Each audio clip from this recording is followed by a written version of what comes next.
अस्सलामुअलैकुम dear students, हम study कर रहे थे body fluid and temperature regulation और आज हमारा 6th लेक्चर है जिसमें हम बात करेंगे थर्मो रेगुलेशन इन फिशेस। तो आज का लेक्चर हमारा बड़ा ही इंटरेस्टिंग सा लेक्चर है जिसमें हम क्या सीखेंगे, हम बात करेंगे थर्मो रेगुलेशन इन फिशेस। उसके बाद हम problems of the thermo stress के हीट स्ट्रेस की हीट कम या ज़्यादा होने की फिशेस पर कौन कौन सी स्ट्रेसेस आ जाती हैं। उसके बाद हम बात करेंगे कि फिशेस में कौन कौन सी अडाप्टेशंस हैं और इन्हीं अडाप्टेशन की फिर आगे डिटेल बात करेंगे जिसमें बिहेवियरल अडाप्टेशंस हैं, move to the suitable place, feeding behaviour, उसके बाद डॉर्मेंसी, ये सारी बिहेवियरल अडाप्टेशंस हैं। उसके बाद आगे बात करेंगे कि बायोकेमिकल अडाप्टेशन में कि ये एंटी फ्रीज एजेंट्स प्रोड्यूस कर लेते हैं और उसके अलावा हीट शॉक प्रोटीन डेवलप कर लेते हैं। और इसके बाद लास्ट में हम बात करेंगे फिजियोलॉजिकल अडाप्टेशन जिसमें रीजनल एंडोथर्मी और रिटीमेराबिल ये आ जाएगा, जिसके ज़रिए से क्या करेंगे, ये फिजियोलॉजिकल फंक्शंस को एडजस्ट करके अपनी बॉडी के टेम्परेचर को थोड़ा बहुत एडजस्ट कर सकते हैं ये। तो इन्हीं की डिटेल की बात करते हैं। तो सबसे पहले बात करते हैं thermo regulatory strategies in fishes.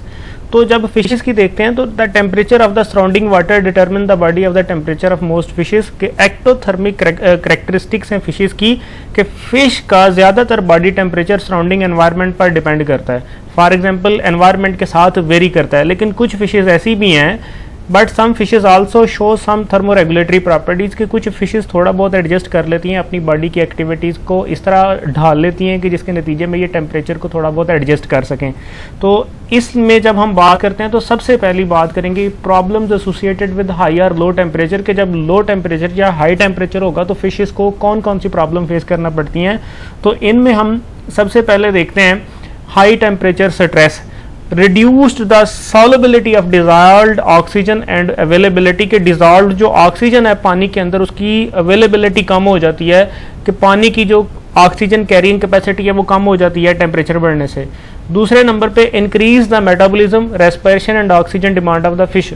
On the other hand जब टेम्परेचर बढ़ता है तो फिश का बॉडी का मेटाबॉलिज्म ज़्यादा हो जाता है, रेस्पिरेशन भी ज़्यादा हो जाता है और ऑक्सीजन की डिमांड भी ज़्यादा हो जाती है।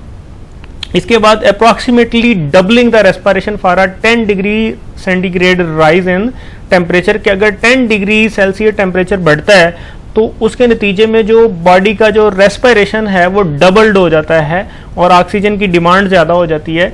तो अब इसके अलावा जो हीट स्ट्रेस की जो चौथी प्रॉब्लम है वो ये है कि denaturation of enzyme and other body protein के एंजाइम डीनेचर हो जाएंगे, बॉडी प्रोटीन डीनेचर हो जाएंगी।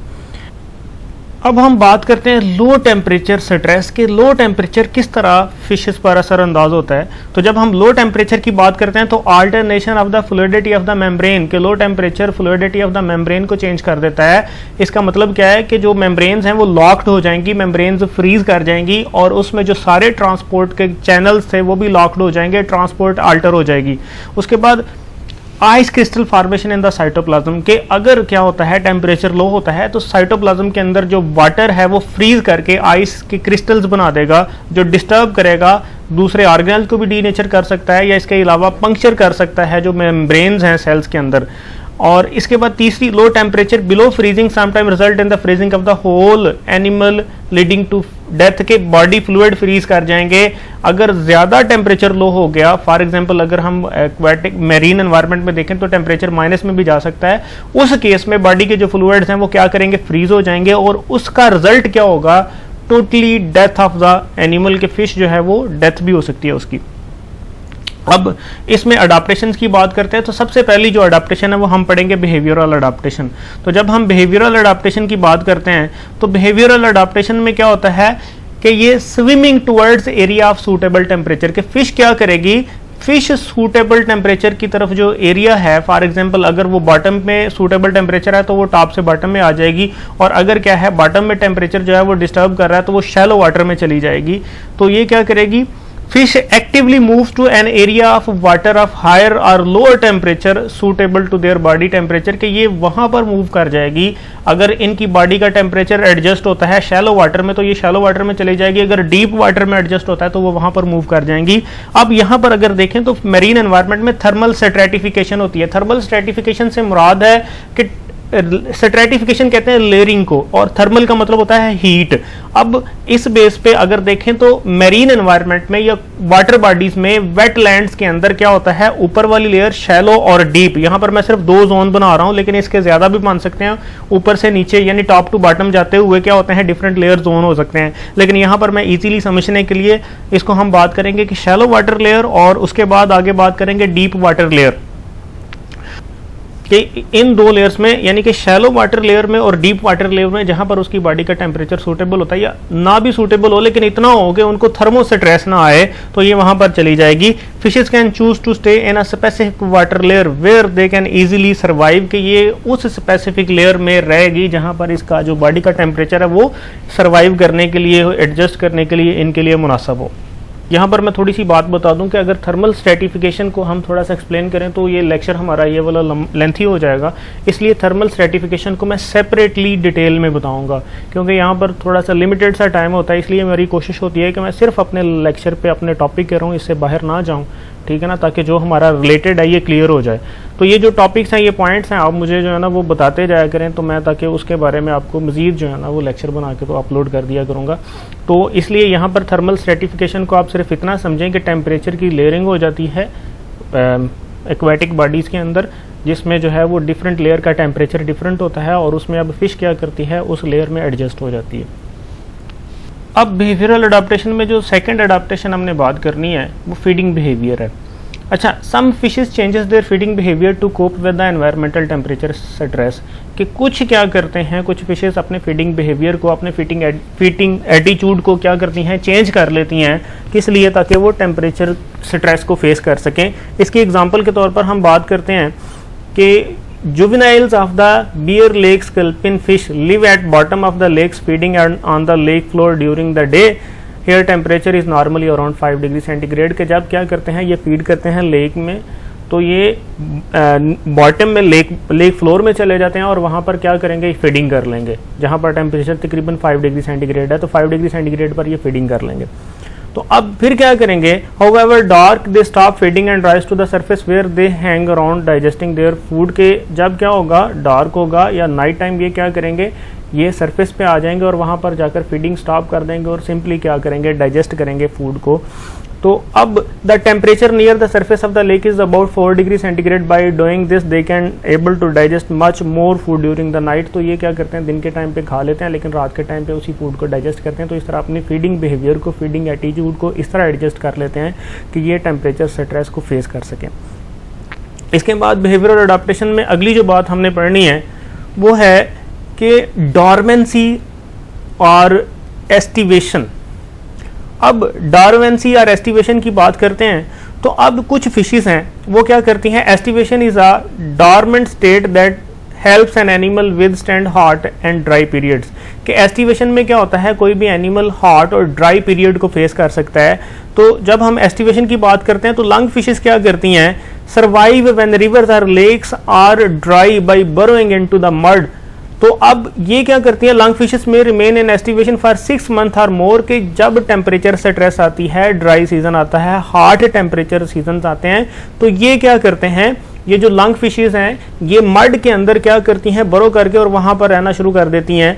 और यहाँ पर अगर इनको डिटेल में देखें तो ये जो इन फिशेस को, अगर हम इन फिशेस की बात करते हैं तो इन फिशेस में, लंग फिशेस में क्या होता है कि ये मड के अंदर कैसे सरवाइव करती हैं, ये उनके अंदर थोड़े थोड़े से पोर नजर आते हैं कि इनकी सरफेस के ऊपर, मट्टी की सरफेस के ऊपर क्या होते हैं, छोटे छोटे पोर्स होते हैं, और उन पोर्स में से जो एयर है वो क्या करती है, मूव करती है और इनके जो है ना वो बॉडी में जाती है। ये वो अपने माउथ के जरिए से क्या करते हैं, इनहेल करते हैं और ये रेस्पिरेशन कर सकते हैं एयर में भी।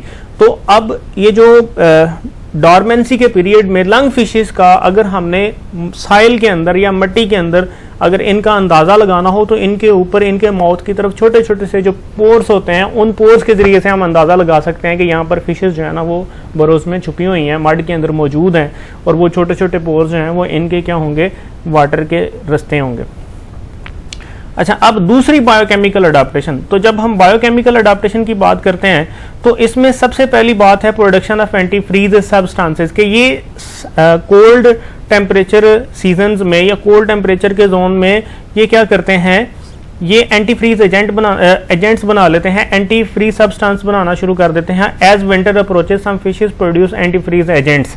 अब तो इसमें जो एंटी फ्रीज एजेंट्स हैं वो कौन कौन से हैं? पॉली अल्कोहल्स हैं, सॉर्बिटोल है, ग्लिसरॉल है, उसके बाद वाटर सॉल्युबल पेप्टाइड्स हैं, उसके बाद ग्लाइकोपेप्टाइड्स हैं, और ये lower the freezing point of the blood plasma and other body fluids growth of ice crystal that begins to form. और अब ये क्या करते हैं, जो बॉडी के ब्लड प्लाज्मा है या जो बॉडी के फ्लूइड्स हैं उनमें ये आइस क्रिस्टल फॉर्मेशन को डिस्करेज करते हैं, आइस क्रिस्टल फॉर्मेशन नहीं होने देते। अच्छा, बायोकेमिकल अडेप्टेशन में छोटी सी बात यहां पर आपने याद रखनी है कि इनके अंदर जेनेटिक लेवल पर जीन्स मौजूद हैं जिन्होंने एंटी फ्रीज प्रोटीन्स भी बनानी है। फॉर एग्जाम्पल यहाँ पर वाटर सॉल्युबल पेप्टाइड्स हैं, इन पेप्टाइड्स के जीन भी मौजूद हैं, और जीन्स ने कब एक्टिव होना है? जब टेम्परेचर लो हो रहा हो।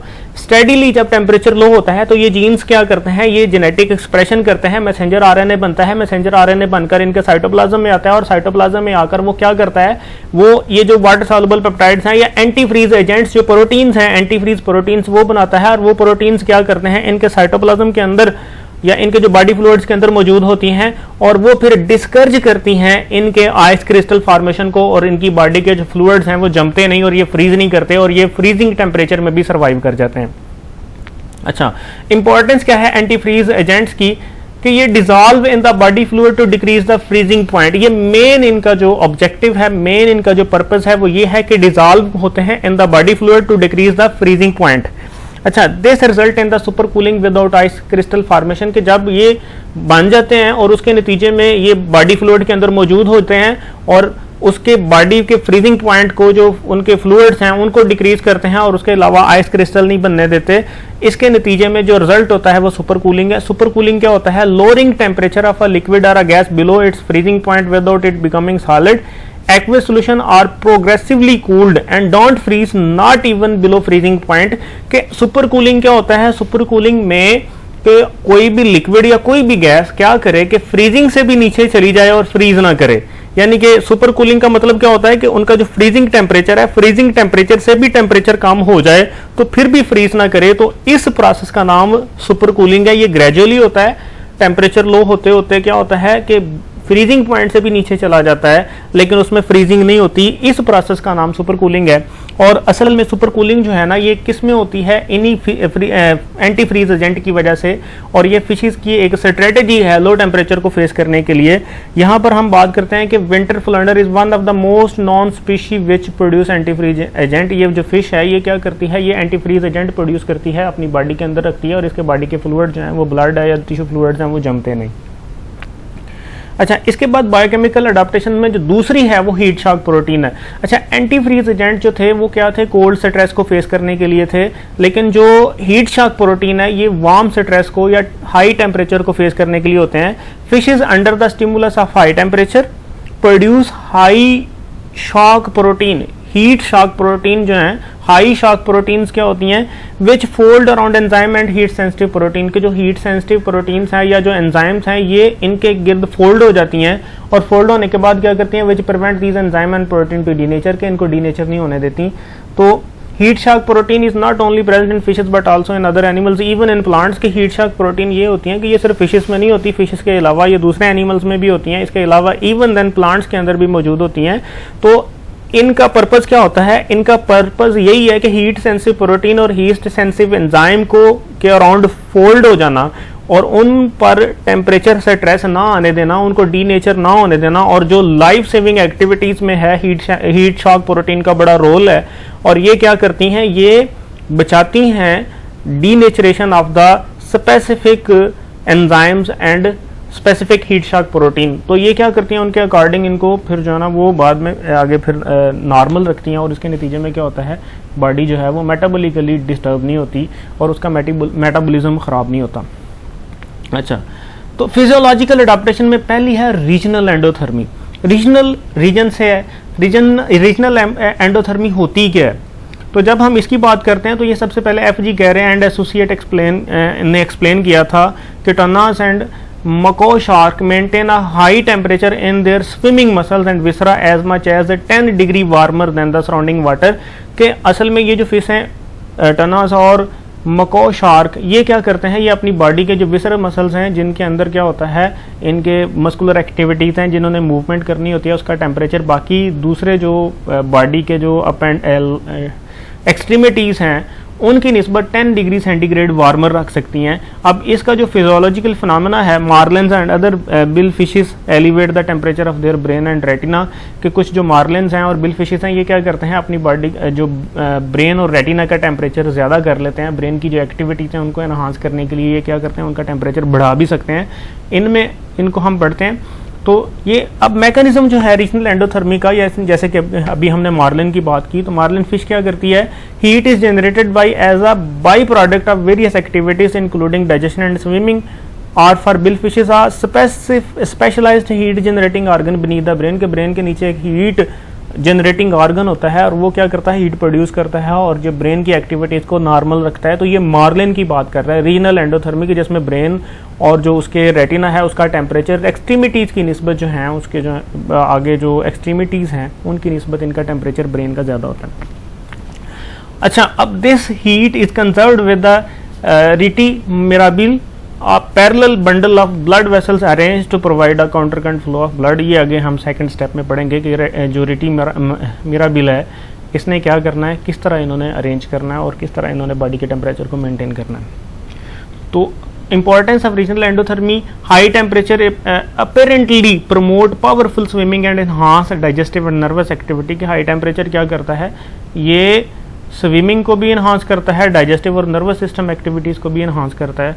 तो ये इसलिए बहुत ज़रूरी है। Fishes with regional endothermy are the fastest in the world, के जो रीजनल एंडोथर्मी वाली फिशेस हैं ये दूसरी जो फिशेस हैं उनकी निस्बत ज़्यादा एक्टिव हैं, एक्टिव प्रेडेटर हैं और अपनी जो है वो खुराक भी तलाश कर लेती हैं, अपनी बॉडी के फंक्शंस को भी मेंटेन कर लेती हैं। अच्छा, अब फिजियोलॉजिकल अडॉप्टेशन में जो दूसरी चीज़ है वो है रिटी मिराबिल एंड थर्मोरेगुलेशन। कि ये क्या चीज़ है कि जो अब ये इसका थोड़ा सा रोल उसमें भी है, रीजनल एंडोथर्मी में भी है, ठीक है, जैसा कि अभी हमने पीछे भी पढ़ा। तो इसको अभी हम डिटेल में समझते हैं कि व्हाट इज़ रिटी मिराबिल। और ये यूनिवर्सिटी के एग्जाम में एक इम्पॉर्टेंट शॉर्ट क्वेश्चन भी है कि रिटी मिराबिल और थर्मोरेगुलेशन, तो इसको हम ज़रा अच्छी तरह से समझते हैं। Bluefin tuna and the great white shark maintain core temperature higher than the water. पहली तो बात ये होगी भाई कि इनका जो कोर टेम्परेचर है, इनका जो अंदरूनी बॉडी का टेम्परेचर है वो एक्सट्रीमिटीज़ की निस्बत हाई होता है। अब वो कैसे होता है, they have major blood vessel just under the skin. Skin के नीचे इनमें क्या होती हैं, मेजर ब्लड वेसल्स होती हैं और branches deliver blood to the deeper powerful red swimming muscles where smaller vessels are arranged in a counter current heat exchange called the reti mirabile या miraculous net। तो अब ये क्या होता है कि इनकी स्किन के नीचे ब्लड वेसल्स हैं और इसके अलावा इनके जो कोर, इनके इंटरनल मसल्स के अंदर क्या होते हैं, जो दरमियान में क्या होती हैं, ब्लड वेसल्स होती हैं। और इन दोनों में जो मिराकुलस नेट है, ब्लड वेसल्स का नेट है, वो हीट एक्सचेंज मैकेनिज्म के तौर पर प्रेजेंट होता है। इसको आगे अगले स्ट्रक्चर में देखते भी हैं, अगले पेज पे। The heat that these red muscle generate is not lost because it is transferred in the rete mirabile from venous blood passing outward to cold arterial blood passing inward from the body. क्या अब venous blood से जो है वो क्या होता है, जब वेनस ब्लड लीव करता है कोर को तो वो हीट दोबारा किस में, आर्टेरियल ब्लड में आ जाती है। यानी कि आर्टरीज ब्लड जब गया इन मसल्स में, रेड मसल्स में, तो उस टाइम पे क्या होता है, वो ब्लड का टेम्परेचर तो बढ़ गया, लेकिन जो जब वहां से वापस आता है तो वेनस ब्लड से हीट फिर आर्टेरियल ब्लड में मूव कर जाती है। तो इसको अब हम डिटेल में समझते हैं यहाँ पर। अच्छा, यहाँ पर आपको ये सेंटर में जो है ना वो रेड मसल्स दिखाए गए हैं। अब रेड मसल्स का आप टेम्परेचर देखें कितना है, 31 डिग्री सेल्सियस दिखाया गया है और टॉप पे आप देखें 21 डिग्री सेंटीग्रेड। तो अब यहाँ पर कोर में 31 डिग्री सेंटीग्रेड और टॉप पे आप देखें 21 डिग्री सेंटीग्रेड। अब ये टेम्परेचर डिफरेंट है, अब रीजनल एंडोथर्मी है। अब यहाँ पर इसमें जो लेफ्ट साइड पे एक स्ट्रक्चर दिखाई गई है उसमें आपको रेड कलर में जो ब्लड दिया गया है ये आर्टरीज का है और रेड कलर में जो एरो दिखाया गया है ये मूवमेंट शो कर रहा है आर्टेरियल ब्लड की। और उसके अलावा जो ब्लू कलर में ब्लड है वो वेनस ब्लड है और जो एरो जा रहा है वो एरो ब्लू कलर में वो वेनस ब्लड की मूवमेंट दिखा रहा है। तो अब होता पता है क्या है कि ये जो रेड मसल्स हैं, रेड मसल्स हीट प्रोड्यूस कर रहे हैं, और ये कोर के टेम्परेचर का टेम्परेचर तो बढ़ा देते हैं, और अगर इसकी रेगुलेशन ना हो तो फिर क्या होगा, टेम्परेचर लॉस होता जाएगा। लेकिन होता ऐसे है कि जब आर्टरीज ब्लड लेके आती हैं इन रेड मसल्स में, तो आर्टरीज में जो ब्लड है उसका टेम्परेचर बढ़ जाता है। फॉर एग्जांपल उनका ब्लड का टेम्परेचर कितना हो गया, 31 डिग्री सेंटीग्रेड। लेकिन जब आर्टरीज से ब्लड फिर वापस वेन्स में जाता है, तो वेन्स में जाने के बाद वेन्स का ब्लड तो मूव कर जाता है, लेकिन आपने ये यहाँ पर ब्लैक एरोज नजर आ रहे हैं, और वो ब्लैक एरोज क्या कर रहे हैं, वो हीट जो है ना वो ट्रांसफर कर रहे हैं from venous blood to back to the arterial blood. तो ये हमारा जो है ना ये रेटिमायराबिल था, जिसका मतलब क्या है कि इसने मेंटेन करना है इंटरनल टेम्परेचर को। मिराकुलस नेट है, और वो कैसे मेंटेन करता है, अब इसको मैं थोड़ा सा फिर समराइज करता हूं कि रेड मसल्स हीट प्रोड्यूस करते हैं। अब रेड मसल्स में जब आर्टेरियल ब्लड आता है तो वो हीट की वजह से वार्म हो जाता है, लेकिन जब आर्टरी से ब्लड वापस वेन्स में जाता है तो फिर उसके नतीजे में क्या होता है कि वेनस ब्लड लीव कर जाता है रेड मसल्स को, लेकिन वेनस ब्लड से जो हीट है वो फिर आर्टेरियल ब्लड में आ जाती है। कि वेनस ब्लड से जब ब्लड रेड मसल से बाहर जाएगा तो वो क्या करेगा, वो वार्म ब्लड नहीं होगा, वो अपनी हीट दोबारा ट्रांसफर कर देगा किसको, आर्टेरियल ब्लड को। तो अब हम बात करते हैं इंपॉर्टेंस ऑफ रेटिमायराबिल। इसकी इंपॉर्टेंस क्या है? तो सबसे पहली बात क्या है, this enhances vigorous activity by keeping the swimming muscles several degree warmer than the tissues near the surface of the fish.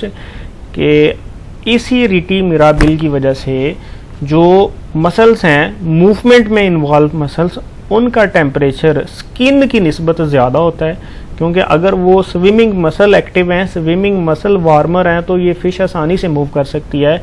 तो इसी मिराकुलस नेट की वजह से क्या होता है कि जो मूवमेंट वाले मसल्स हैं, लोकोमोटरी मसल्स हैं, उनका temperature rest of the skin क्या होता है, ज़्यादा होता है। This system has been adaptive for these fishes. Their muscular contraction can have 4 times as much power as those of the similar muscles in the fishes with the cooler bodies. कि अब ये जो सिस्टम है, ये system क्या करता है, ये सिस्टम फिश को इस काबिल करता है कि उनकी जो मस्कुलर कंट्रैक्शंस हैं वो ऐसी फिशेस जिसमें ये वाला नेट नहीं पाया जाता, उनकी निस्बत 4 टाइम्स ज़्यादा पावरफुल होते हैं। और इसी पावर की वजह से क्या होता है, they can swim faster and change more widely through the various depth in the search of prey than can other predatory fishes more limited to given water depth and temperature. की जो दूसरी fishes हैं वो एक अपने temperature zone में behavioural adaptation करके बैठी हुई हैं। फॉर एग्जांपल अगर शैलो वाटर में है तो वो शैलो वाटर में रहेंगी, क्योंकि उनका टेम्परेचर बॉडी का जो है वो शैलो वाटर के अकॉर्डिंग है। और अगर फॉर एग्जांपल वो डीप वाटर में रहने के लिए एडजस्टेबल टेम्परेचर है उनका, तो वो क्या करेंगे, डीप वाटर में। लेकिन ये क्या करेंगी, ये लो टेम्परेचर में भी मूव कर जाती हैं और वहाँ पर जाकर भी अपनी शिकार को फाइंड कर सकती हैं। तो अब लास्ट पे हम समराइज़ करते हैं अपने आज के टॉपिक को। तो आज हमने सबसे पहले जो बात पढ़ी थी, वो हमने सबसे पहले स्टार्ट किया था कि जो फिशेस हैं वो नॉर्मली क्या हैं, ये एक्टोथर्मिक एनिमल्स हैं, कि ये अपनी बॉडी का टेम्परेचर वाटर के अकॉर्डिंग रखते हैं। लेकिन फिर हमने बात की थी कि कुछ फिशेस क्या करती हैं, अपनी बॉडी के टेम्परेचर को एडजस्ट भी कर लेती हैं, और उन्हीं एडजस्टमेंट को आज हमने डील किया। फिर हमने बात की थी कि थर्मोस्ट्रेस के क्या असरात हैं इन फिशेस पर, जिसमें हमने हाई टेम्परेचर की बात की कि ऑक्सीजन कंटेंट वाटर के कम हो जाते हैं, इनकी फिशेस का मेटाबॉलिज्म ज़्यादा हो जाता है, इनका रेस्पिरेशन ज़्यादा हो जाता है, इनकी ऑक्सीजन डिमांड ज़्यादा हो जाती है, तो जिसके नतीजे में क्या करेंगी, फ़िश का सारा मेटाबॉलिज्म सफ़र करेगा। और लो टेम्परेचर में हमने बात की थी कि अगर टेम्परेचर लो हो जाएगा तो इसके एक तो fluidity of the membrane disturb होगी, और दूसरे नंबर पर क्या होगा कि इनकी जो बॉडी के अंदर आइस क्रिस्टल फॉर्मेशन हो जाएगी, जो क्या करेगी, पंक्चर करेगी इनके प्रोटोप्लाज्मिक प्रोसेसेस को, जिसके नतीजे में डैमेज होगा। उसके बाद आगे जो हमने स्टडी किया, आगे हमने फिर अडाप्टेशंस की बात की। तो अडाप्टेशन में हमने 3 तरह की अडाप्टेशंस पढ़ी। पहले हमने बिहेवियर की बात की कि फ़िश क्या करेंगी, अपनी बॉडी को एडजस्ट करेंगी उस वाटर जोन में जिसमें उसका टेम्परेचर जो है वो इतना ज़्यादा सफ़र ना करे, या फिर ये क्या करेंगी, डॉर्मेंट हो जाएंगी, या अपनी फीडिंग बिहेवियर को चेंज कर देंगी। दूसरे नंबर पे हमने बायोकेमिकल अडाप्टेशन की बात की थी, जिसमें हमने क्या कहा था कि इनके जो हैं वो एंटी फ्रीज एजेंट्स बना लेती हैं फिशेस अपने ब्लड के अंदर, अपने बॉडी फ्लूइड्स के अंदर, और वो फ्रीज नहीं करने देता। और उसके अलावा हमने बात की थी हीट शॉक प्रोटीन्स हैं, जो क्या करते हैं, हाई टेम्परेचर के अंदर हीट सेंसिटिव प्रोटीन और एंजाइम को के अराउंड फोल्ड कर जाएंगी और उनको डीनेचर नहीं होने देंगी। और लास्ट पे हमने बात की थी फिजियोलॉजिकल अडाप्टेशन, जिसमें हमने दो बातें की थी। पहले हमने बात की थी रीजनल एंडोथर्मी, और रीजनल एंडोथर्मी के साथ ही रिलेटेड फिनोमेना हमने पढ़ा था रिटी मिराबिल, जो क्या करता है बॉडी के टेम्परेचर को एडजस्ट करता है, जिसके नतीजे में क्या होता है बॉडी के जो स्विमिंग मसल्स हैं वो वार्मर रहते हैं, और वो उसके नतीजे में क्या होता है ये फ़िश उनकी निस्बत जिनके अंदर रिटी मिराबिल नहीं होता ये ज़्यादा एक्टिव फिशेज़ होंगी, और ये अपनी प्रेडेटरी फंक्शन जो है ना वो नॉर्मली ज़्यादा परफॉर्म कर सकती हैं। तो ये हमारा आज का लेक्चर था। इंशाल्लाह इसके बाद हम स्टडी करेंगे thermo regulatory strategies of amphibians and reptiles. तो आज के लिए इतना ही। अल्लाह हाफिज़।